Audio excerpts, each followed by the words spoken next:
Alright, hey guys, it's Kelsey. I'm here to do a review for the WWE Battleground pay-per-view.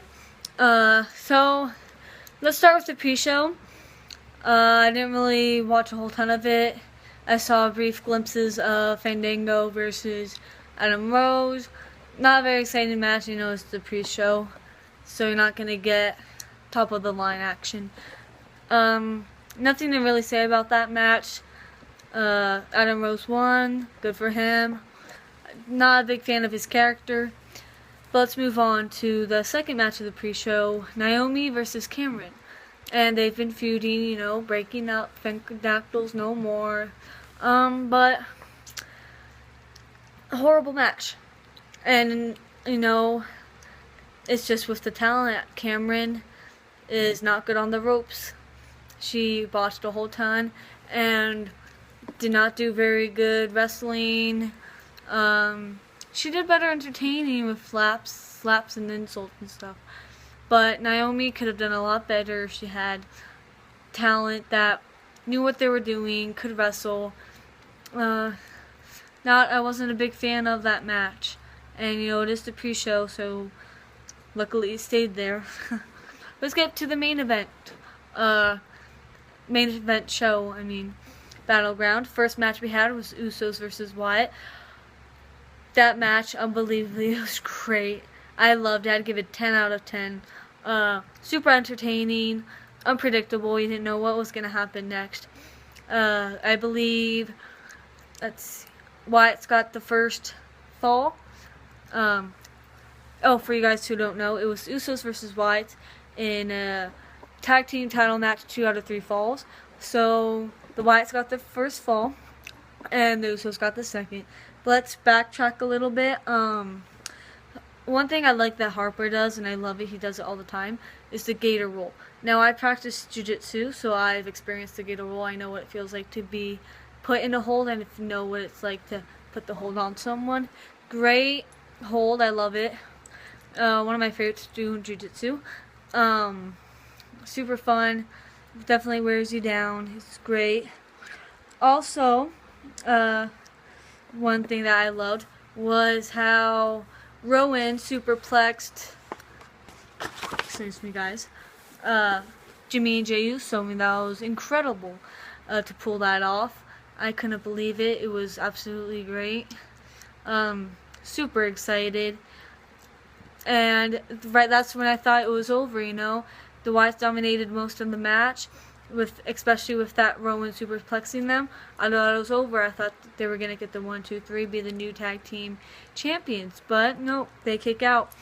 I think it was, I'm not sure who kicked out. Maybe it was Jimmy. But I thought that was incredible, And, they're going at it, kicking out, pinning them. And another memorable moment was the double splash on Rowan. It was awesome. And Usos pin 1, 2, 3, retain titles. Absolutely love the match. 10 out of 10. Kept the crowd going. Definitely got them excited, get them going. Definitely could have been a main event match. I wish it was a main event match because great, loved it, spectacular. I cannot give any more great comments than I have already done. Next we have the backstage segment with Rollins being interviewed, and Dean ambushes him, which Dean gets kicked out of the arena by Triple H, and the match is no more. Kind of disappointed, and I was thinking, no way are they going to cancel that match. It's still going to happen. Sorry, let me readjust that. Still going to happen. They cannot pass that match up. Great match. Was looking forward to it.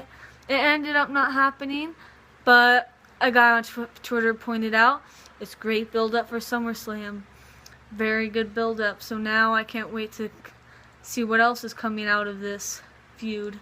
Love Ambrose, love Rollins. They're great performers, great talent. That WWE couldn't have gotten any better with them. But let's move on to the second match. We have AJ Lee excuse me, I'm sorry about that, AJ Lee versus Paige. Boring match. Did not enjoy it at all. I mean, crowd wasn't into it, wasn't getting excited. There was really nothing I can say about it. I mean, I do like AJ Lee, I do like Paige. Maybe if they were given more time, they would have done something better. But can't say too many positive things about it. You know, AJ won with the Shining Wizard, which I thought was pretty cool. I like that move a lot. But not a big fan of the match. Wasn't into it. You know, I think it was a good match to kind of slow down the crowd, and so that they could be built up for the main event and for the other matches to come. But wasn't a big fan of it at all. They could have done better. I wish they did. Probably give it a 5, 6 out of 10. Maybe not even a 6. Let's move on. We have another backstage segment. Orton and Kane talk. You know, trying to work things out, get on the same page, because, you know, Orton doesn't want to lose this title opportunity tonight on the main event.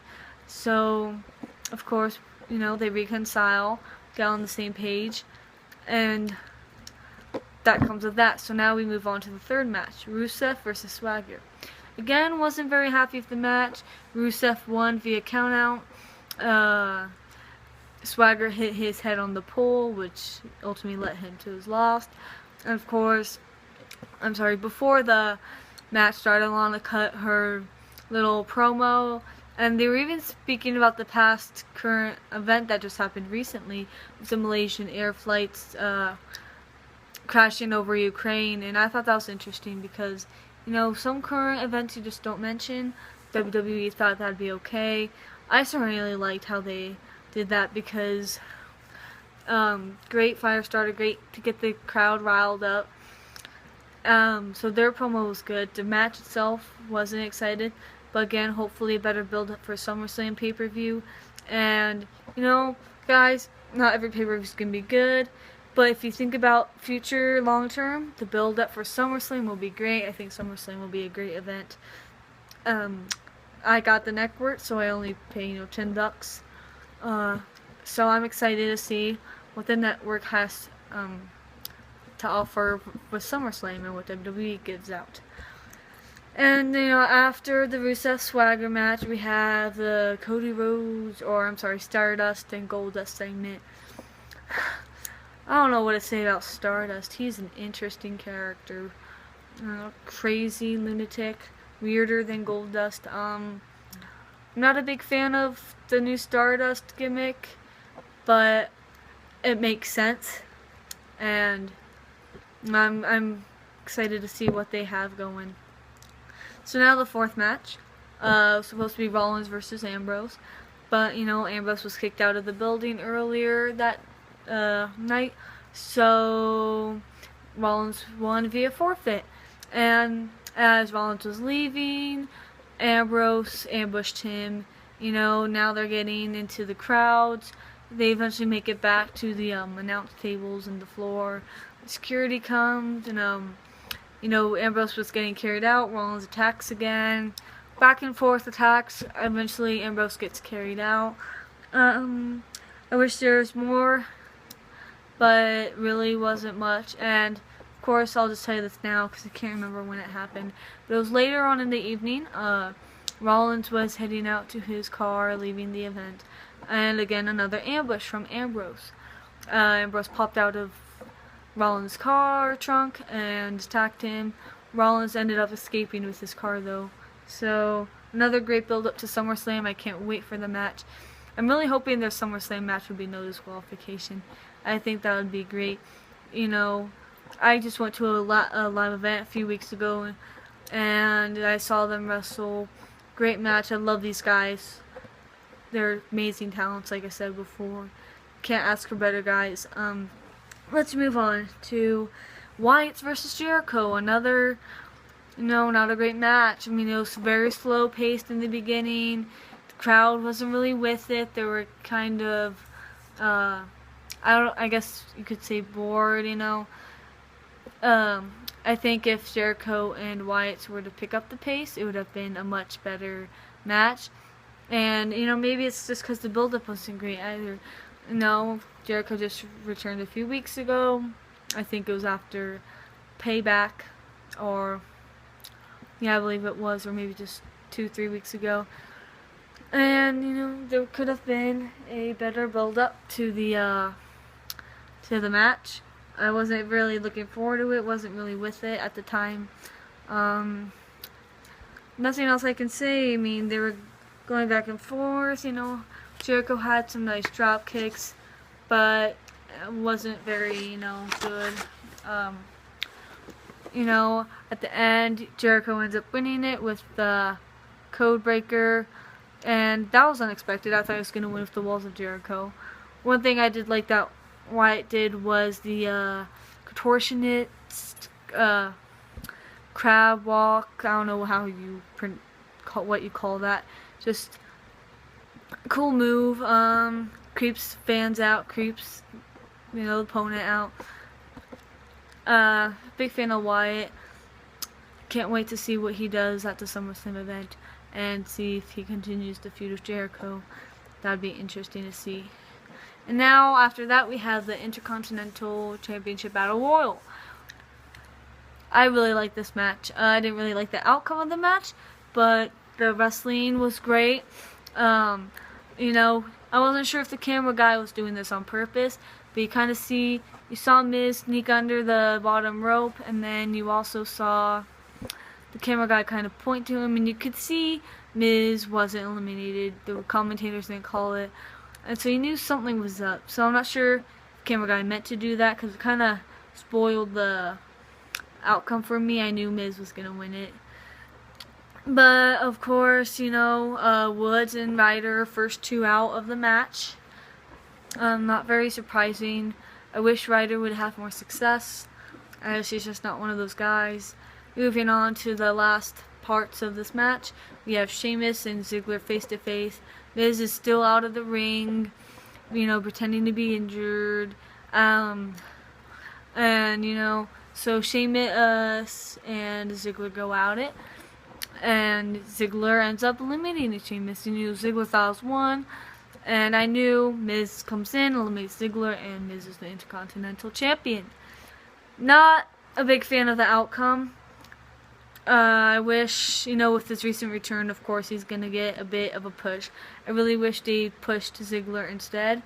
I would have liked to see him, succeed a little bit more than he has in the past. Intercontinental Championship would definitely give him a good starting point because, Ziggler's a great talent. I really like Ziggler. I'm disappointed that Miz won it instead.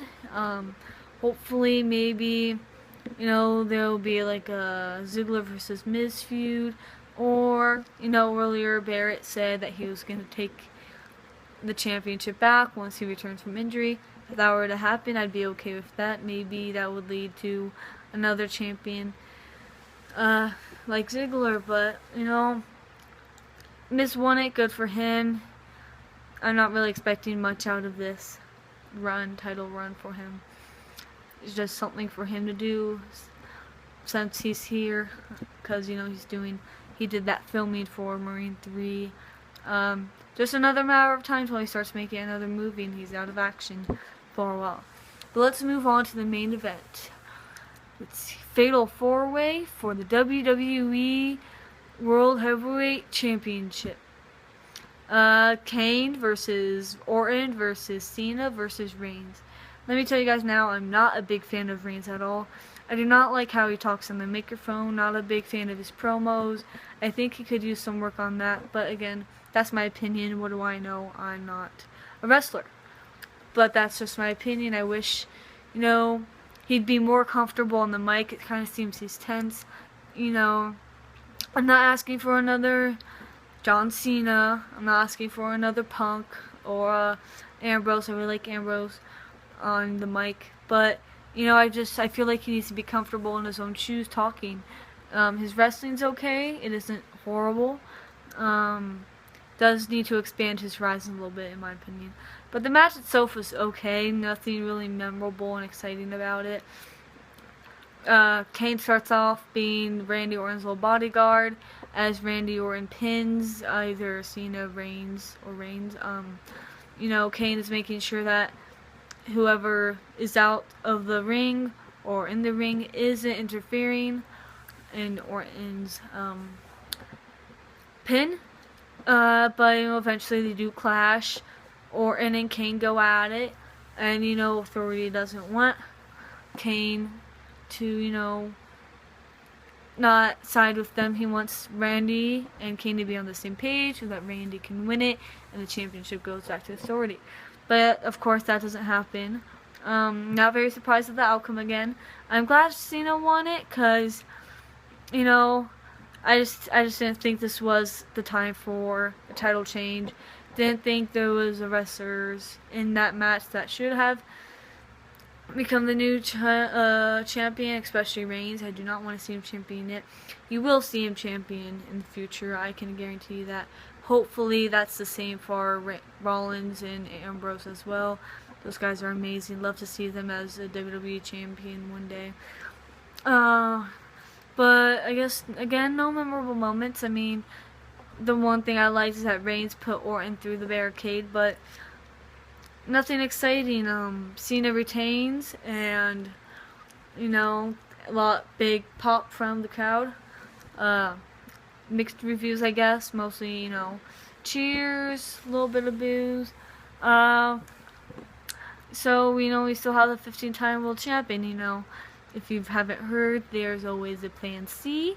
If you check out Paul Heyman's tweet earlier, you'll see that he's on a plane, maybe like a private jet or something, getting his plan C. And if you don't know what his plan C is, Brock Lesnar. And that'll lead hopefully to a SummerSlam Cena versus Lesnar match. Overall, the pay-per-view was okay. I'd give it 7 out of 10. Better than last year's pay-per-view, Battleground pay-per-view. I would say that this pay-per-view wasn't the best this whole year. What wasn't the worst? I'd say Royal Rumble was pretty bad. So, you know, I don't have much else to say. You know, feel free to leave comments down below. I'm always looking for other opinions and to collaborate with other fans. Tell me what you think, and let's see if we agree or disagree on some parts. Also, if you don't know me, you can follow me on Twitter at HeymanPunkGuy. I will post my username down below in the description, so you guys can go follow me there. Again, I mean, I'm just doing these videos for fun. Something new. I do like making these videos. I've actually made these before. Haven't posted them. So this is the first time I do it. So again, thank you guys for watching. Comment below, please. And follow me at HeymanPunkGuy on Twitter. Thanks, guys.